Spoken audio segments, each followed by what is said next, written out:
Shalom, selamat pagi Bapak, Ibu, saudara-saudari yang dikasih Tuhan, dimanapun Anda berada. Apa kabar? Senang sekali kita boleh dengar-dengaran kembali firman Allah yang hidup. Mari, sebelum kita mendengar firman Tuhan, kita bersatu di dalam doa. Bapa yang bertata dalam kerajaan surga, terima kasih ya Tuhan, untuk hari yang baru yang Tuhan berikan dalam kehidupan kami. Engkau adalah Allah yang setia, yang selalu mencari kami.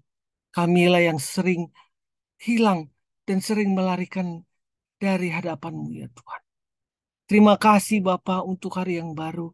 Terima kasih untuk kasih setia-Mu yang selalu nyata dalam hidup kami. Untuk itu Tuhan, pada hari yang baru ini, berbicaralah seluas-luasnya dalam roh kami, agar roh kami hidup kembali dan bekerja sesuai kehendak Tuhan. Di dalam nama Tuhan Yesus Kristus Tuhan kami yang hidup, kami berdoa. Amin.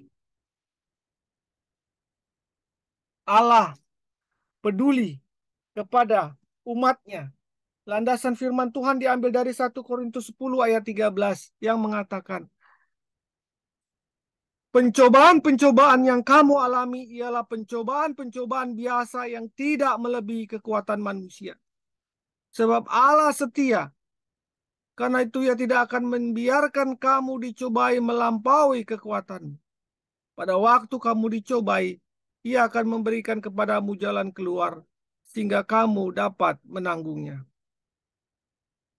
1 Petrus 5 ayat 7 mengatakan, 1 Petrus 5 ayat 7 mengatakan, serahkanlah segala kekhawatiranmu kepadanya, sebab Ia yang memelihara kamu.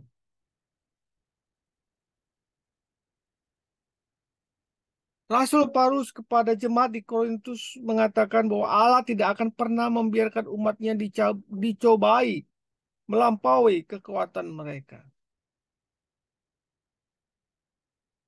Tetapi kita sebagai manusia sering berdoa kepada Allah agar Allah mengangkat masalah atau beban kita.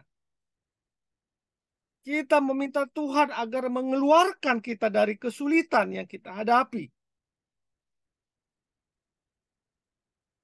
Bapak Ibu yang dikasih Tuhan, jika kita mengerti dan meyakini firman-Nya dalam hidup kita sehari-hari, bahwa Dia tidak akan pernah membiarkan anak-anaknya dicobai melebihi kekuatan mereka, maka kita seharusnya mengubah doa-doa kita.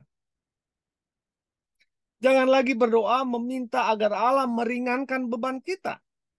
Tetapi mintalah supaya bahu kita kuat untuk memikulnya.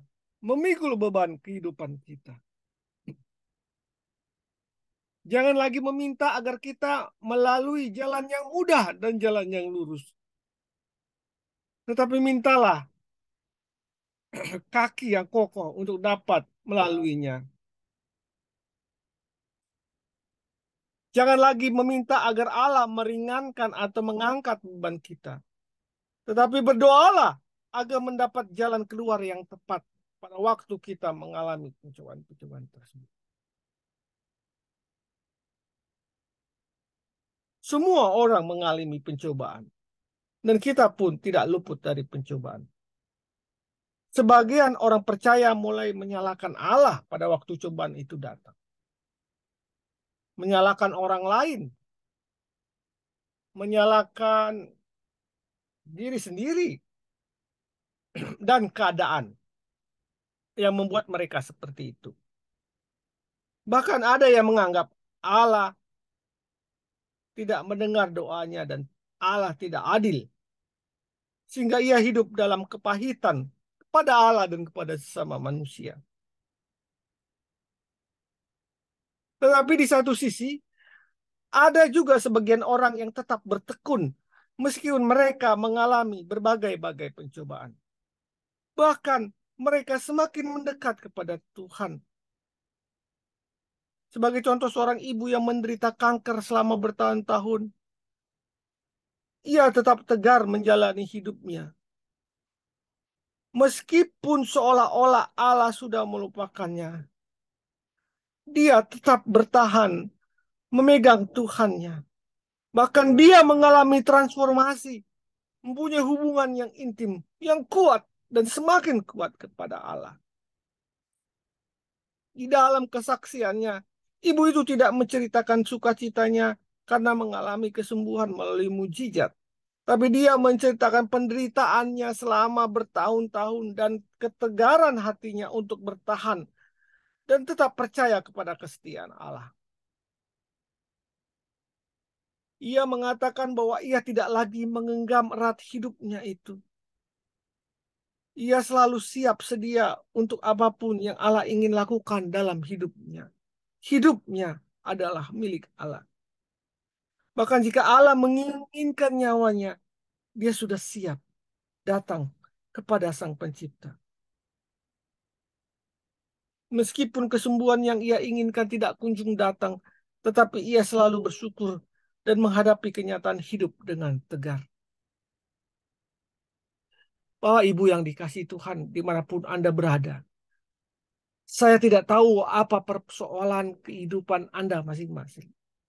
Tapi firman ini mau mengatakan memang sudah seharusnya kita menghadapi setiap kenyataan hidup dengan lapang dada dan menganggap pencobaan-pencobaan yang ada sebagai suatu yang wajar, yang harus kita hadapi. Dalam kondisi bagaimanapun kita harus mempercayai Allah sepenuhnya, termasuk mempercayai kebijakan-kebijakannya dalam jalan kehidupan kita. Jangan pernah lupa bahwa Allah tetap mengasihi dan menginginkan yang terbaik bagi anaknya. Meskipun kita tidak memenuhi atau kita tidak memahami cara kerjanya, ingatlah bahwa kemanapun Allah membawa kita, di situ tersedia kasih karunia yang cukup. Karena dia tidak pernah membiarkan kita sendirian. Tetap bertahan di dalam jalan Tuhan. Tetap memegang firman-Nya. Tetap mempunyai hubungan yang kuat dengan Allah dalam hidupmu. Mari kita bersatu dalam doa. Bapak, aku sudah melewati banyak kesukaran dalam hidupku. Tetapi aku bersyukur karena di dalam semua itu aku merasakan pertolongan-Mu yang nyata dalam hidup. Dalam nama Tuhan Yesus aku berdoa. Amin. Pencobaan hidup tidak hanya membuat kita mengenal Allah, tetapi juga menemukan Dia, Sang Khalik itu dalam hidup kita. Selamat pagi, selamat berkarya. Tuhan Yesus memberkatimu. Amin. Amin. Amin. Amin.